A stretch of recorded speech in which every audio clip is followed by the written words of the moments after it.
Bismillahirrahmanirrahim. Elhamdülillahi Rabbil alemin. Vessalatu vesselamu ala eşrafil enbiya'i ve seyyidil murselin. Nebiyyina Muhammedin ve ala alihi ve sahbihi ecma'in. Amma ba'd. Möhtərəm qardaşlar, gözəl günləri yaşayırıq. Hansı ki, Zilhiccə ayının ərəfəsindəyik. Artıq Zilhiccə ayının birinci günü başladı. Allah subhanahu wa ta'ala hər birimizə müvəffəq eləsin bu gözəl günləri gözəl şəkildə dəyərləndirməyə, keçirməyə.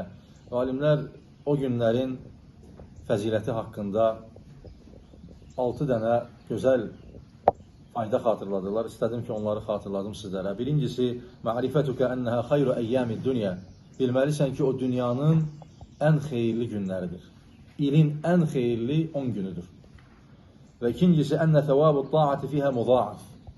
O günlərdə olunan ibadətlərin fəziləti daha savablıdır.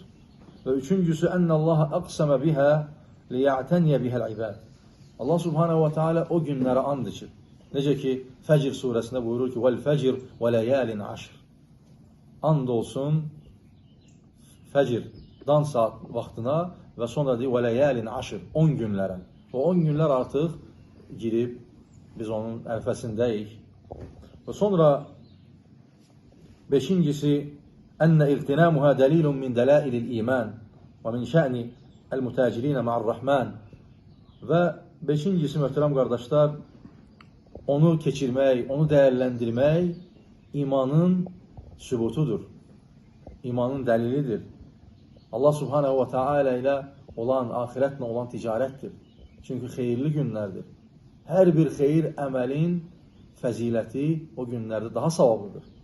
Və sonuncu olaraq Allah subhanahu wa ta'ala o günlərdə bir çox xeyir əməllər cəm edir. Ənnə fiyhə xayru əyyəmil am.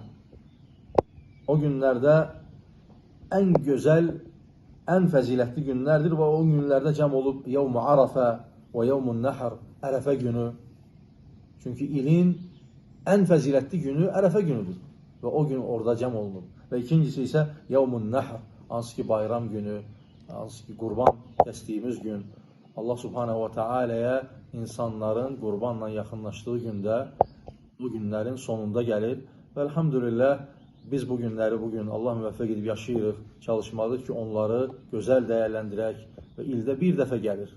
Və onları gözəl keçirək. Necə ki, alimlər buyurur ki, o günlərin, yəni bu 10 günlərin gündüzləri ilin ən fəzilətli günləridir. Allah hər birimizi eşli faydalanlardan etsin. Sallallahu və səlləm alə nəbiyyina və habibina Muhammed.